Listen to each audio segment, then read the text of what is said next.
বাঙালি অস্ত্র ধরো, বাংলাদেশ স্বাধীন করো।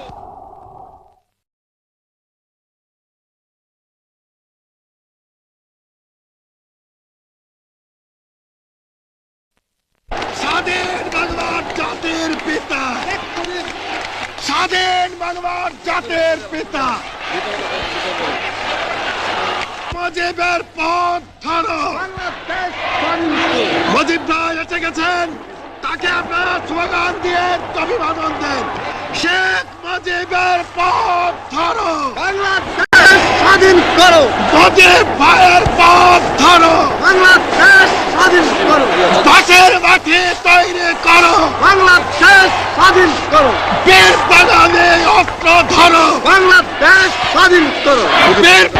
আপনারা জোরে স্লোগান ধরেন, আমার দেশ তোমার দেশ, বাংলাদেশ বাংলাদেশ, আমার দেশ তোমার দেশ, বাংলাদেশ বাংলাদেশ, স্বাধীন করো, স্বাধীন করো। বাংলাদেশ স্বাধীন করো।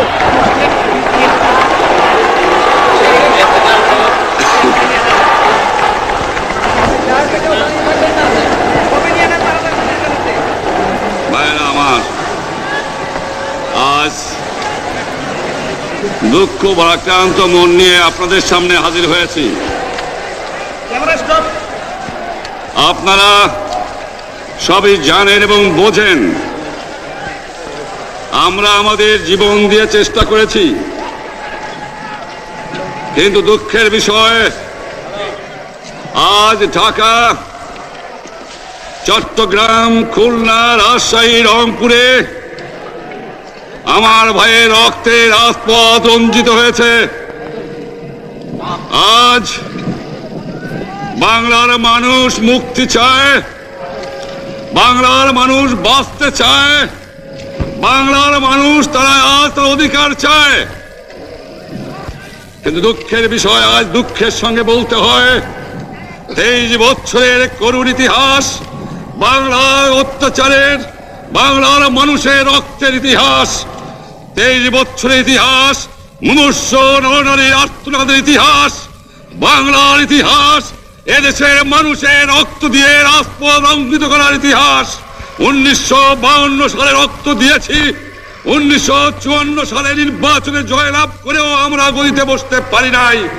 1958 সালে আইয়ুব খান মার্শাল ল জারি করে 10 বছর পর্যন্ত আমাদের গোলাম করে রেখেছে। 1967 সালে 6 দফার আন্দোলনে 7ই জুনে আমার ছেলেদের গুলি করে হত্যা করা হয়েছে। 1969 সালে আন্দোলনে আইয়ুব খানের পতন হওয়ার পরে যখন ইয়াহিয়া খান সাহেব সরকার নিলেন, তিনি বললেন দেশে শাসনতন্ত্র দেবেন, গণতন্ত্র দেবেন, আমরা মেনে নিলাম। তারপরে অনেক ইতিহাস হয়ে গেল, নির্বাচন হলো। আপনারা জানেন দোষ কি আমাদের? আজকে আমি প্রেসিডেন্ট ইয়াহিয়া খান সাহেবের সঙ্গে দেখা করেছি, আপনারা জানেন, আলাপ আলোচনা করেছি। আমি শুধু বাংলার নয়, পাকিস্তানের মেজরিটি পার্টির নেতা হিসাবে তাকে অনুরোধ করলাম 15ই ফেব্রুয়ারি তারিখে আপনি জাতীয় পরিষদের অধিবেশন দেন। তিনি আমার কথা রাখলেন না, তিনি রাখলেন ভুট্টো সাহেবের কথা। তিনি বললেন প্রথম সপ্তাহে মাসে হবে, তিনি মানে নিলেন। আমরা বললাম ঠিক আছে, আমরা অ্যাসেম্বলিতে বসবো, আমরা আলোচনা করব। আমি বললাম বক্তৃতার মধ্যে, অ্যাসেম্বলির মধ্যে আলোচনা করব। এমনকি আমি এ পর্যন্ত বললাম যদি কেউ ন্যায্য কথা বলে, আমরা সংখ্যায় বেশি হলেও একজন যদিও সে হয়, তার ন্যায্য কথা আমরা মেনে নেব। আসুন বসি, আমরা আলাপ করে শাসনতন্ত্র তৈরি করি। তিনি বললেন পশ্চিম পাকিস্তানের মেম্বাররা যদি এখানে আসে তাহলে কসাইখানা হবে অ্যাসেম্বলি। যদি কেউ অ্যাসেম্বলিতে আসে তাহলে পেশোয়ার থেকে করাচি পর্যন্ত দোকান জোর করে বন্ধ করা হবে, তারপরেও যদি কেউ আসে তাকে সন্ন্যাসার করা হবে। আমি বললাম অ্যাসেম্বলি চলবে। তারপরে হঠাৎ 1 তারিখে অ্যাসেম্বলি বন্ধ করে দেওয়া হলো। কি পেলাম আমরা? যে আমার পয়সা দিয়ে অস্ত্র কিনেছি বহিঃশত্রু আক্রমণ থেকে দেশকে রক্ষা করার জন্য, আজ সেই অস্ত্র ব্যবহার হচ্ছে আমার দেশের গরিব দুঃখিনী অস্ত্র মানুষের বিরুদ্ধে। তার বুকের উপরে হচ্ছে গুলি। আমরা পাকিস্তানের